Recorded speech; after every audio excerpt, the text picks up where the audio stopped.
मुझे अपनी ओर से तथा सदन के मान्य सदस्यों की ओर से अंतर संसदीय संघ आईपीयू की प्रेसिडेंट और तंजानिया संयुक्त गणराज्य की नेशनल असेंबली की अध्यक्ष माननीय डॉक्टर तुलिया एक्सन का स्वागत करते हुए अत्यंत प्रसन्नता हो रही है। वे हमारी सम्मानित अतिथि के रूप में भारत की आधिकारिक यात्रा पर आई है। यह हमारे लिए खुशी की बात है कि डॉक्टर एक्सन बजट सत्र को देखने के लिए यहाँ उपस्थित है। माननीय डॉक्टर तुलिया एक्सन शुक्रवार दिनांक 19 जुलाई 2024 को भारत पहुंची। उन्होंने 21 जुलाई 2024 को आगरा का भ्रमण किया और इस समय वह विशेष बॉक्स में आसीन है। हम भारत में उनके सुखद और सफल प्रवास की कामना करते हैं। हम अंतर संसदीय संघ के प्रेसिडेंट के रूप में उनकी भूमिका के लिए सफलता की भी कामना करते हैं। उनके माध्यम से हम तंजानिया गणराज्य की संसद के सदस्यों, तंजानिया की सरकार तथा वहां की मित्र जनता को बधाई और शुभकामनाएं देते हैं। मान्य सदस्यगण, जैसा कि आपको समाचार भाग 2 के माध्यम से पहले ही सूचित किया जा चुका है कि माननीय वित्त मंत्री जी के बजट भाषण की प्रतियां हार्ड कॉपी के रूप में उपलब्ध कराई जाएगी। अतः बजट प्रस्तुत हो जाने के पश्चात माननीय सदस्य कृपया बजट भाषण की अपनी अपनी प्रति प्रकाशन काउंटर से प्राप्त कर लें। आपको ये भी सूचित किया जाता है कि माननीय मंत्री द्वारा बजट प्रस्तुत किए जाने के पश्चात बजट की प्रतियां आपको मेंबर्स पोर्टल के माध्यम से भी उपलब्ध करा दी जाएगी। माननीय वित्त मंत्री Shrimati Nirmala Sitharaman.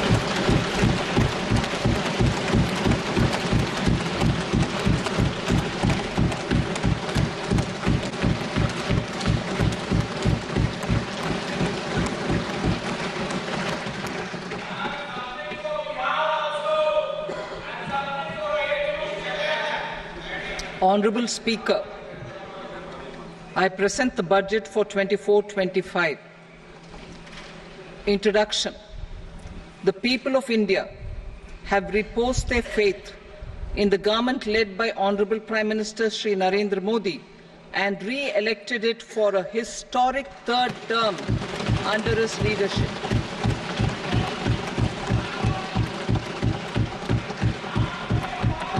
We are grateful for their support, faith, and trust in our policies.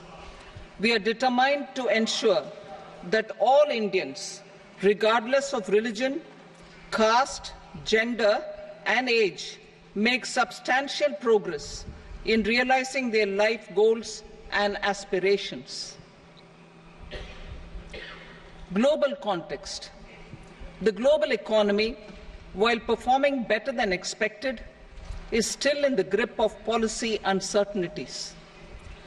Elevated asset prices, political uncertainties, and shipping disruptions continue to pose significant downside risks for growth and upside risks to inflation. In this context, India's economic growth continues to be the shining exception and will remain so in the years ahead.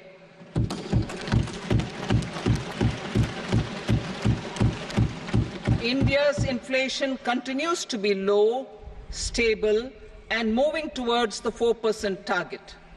Core inflation, that is non-food and non-fuel, currently is 3.1%. Steps are being taken to ensure supplies of perishable goods reach markets adequately. Interim budget. As mentioned in the interim budget, we need to focus on 4 major castes, namely the Garib, Mahilaye, Yuva, and Annadata, the poor, women, youth, and the farmer. For Annadata, we announced higher minimum support prices a month ago for all major crops, delivering on the promise of at least a 50% margin over costs. Pradhan Mantri Garib Kalyan Anna Yojana was extended for 5 years, benefiting more than 80 crore people. Administrative actions for approval and implementation of various schemes announced in the interim budget are well underway. The required allocations have been made. Budget theme.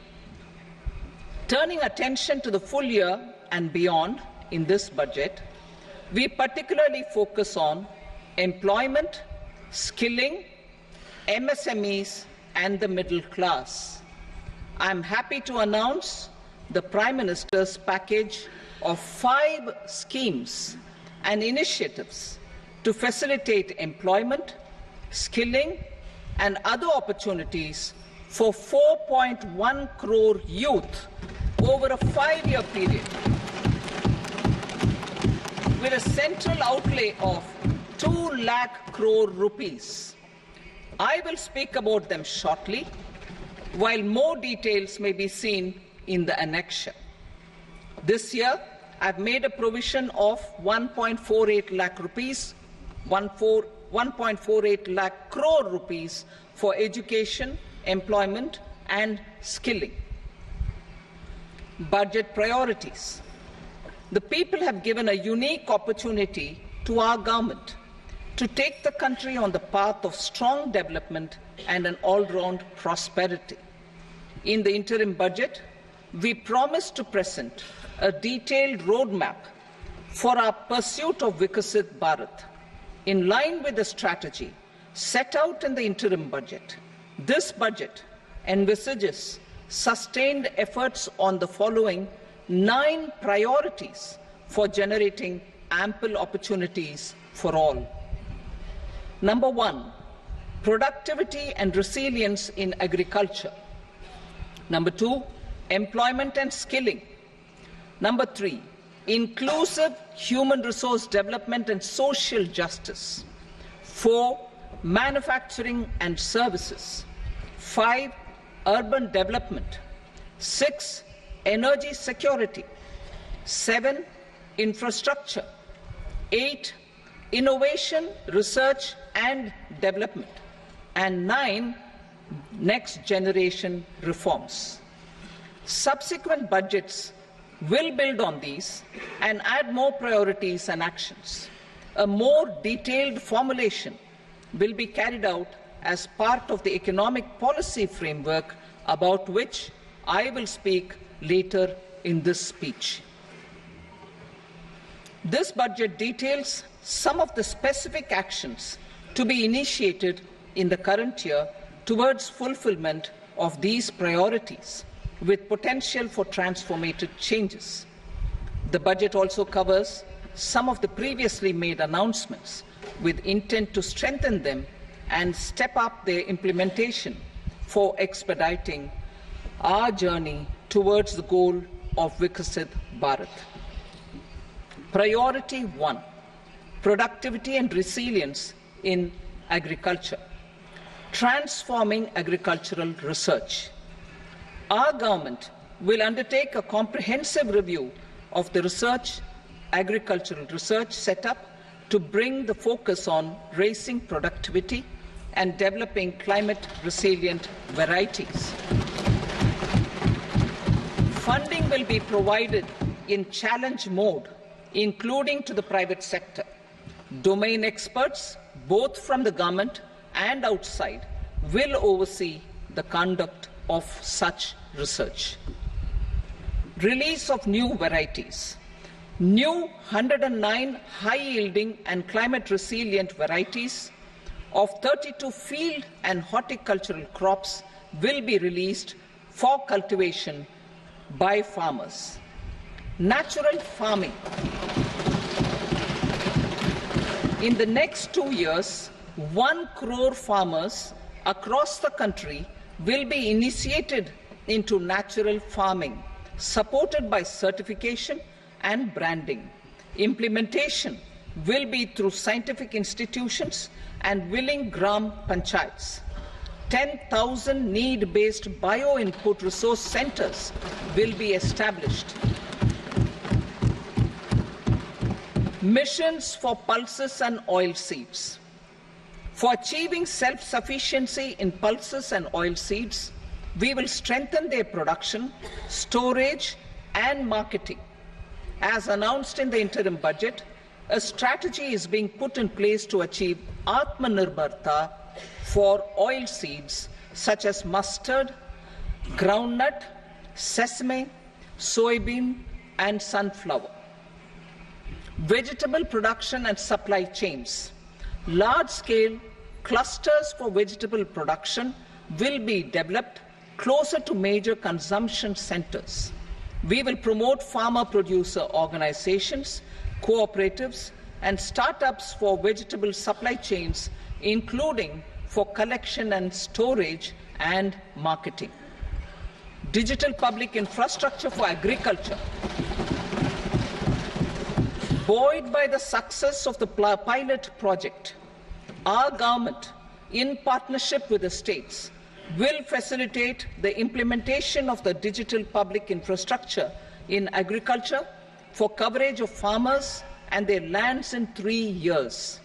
During this year, digital crop survey for Kharif using the DPI will be taken up in 400 districts. The details of 6 crore farmers and their lands will be brought into the farmer and land registries. Further, the issuance of Jan Samarth-based Kisan credit cards will be enabled in 5 states. Shrimp production and export. Financial support for setting up a network of nucleus breeding centers for shrimp brood stocks will be provided. Financing for shrimp farming, processing, and export will be facilitated through NABARD. National cooperation policy. Our government will bring out a national cooperation policy for systematic, orderly, and all-round development of the cooperative sector, fast-tracking growth of rural economy and generation of employment opportunities on a large scale will be the policy goal. This year, I have made a provision of 1.52 lakh crore rupees for agriculture and allied sectors.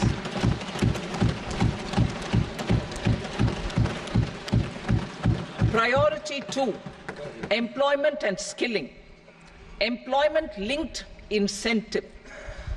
Our government will implement following 3 schemes for employment-linked incentive as part of the Prime Minister's package. These will be based on enrollment in the EPFO and focus on recognition of first-time employees and support to employees and employers. Scheme A, first-timers. This scheme will provide 1 month wage to all persons newly entering the workforce in all formal sectors.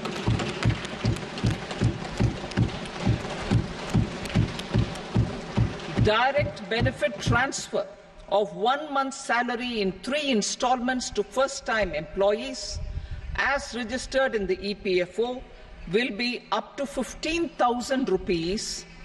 The eligibility limit will be a salary of 1 lakh per month. The scheme is expected to benefit 210 lakh youths.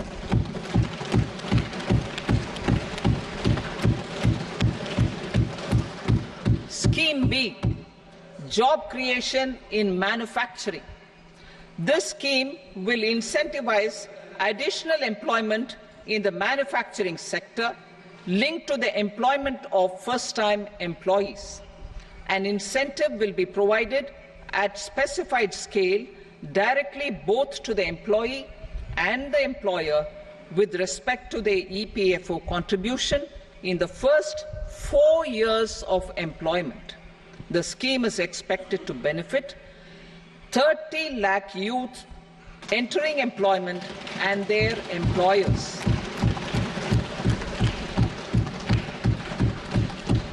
Scheme C, support to employers. This employer-focused scheme will cover additional employment in all sectors. All additional employment within a salary of 1 lakh rupee per month will be counted. The government will reimburse to employers up to 3,000 rupees per month for 2 years towards the EPFO contribution for each additional employee. The scheme is expected to incentivize additional employment of 50 lakh persons.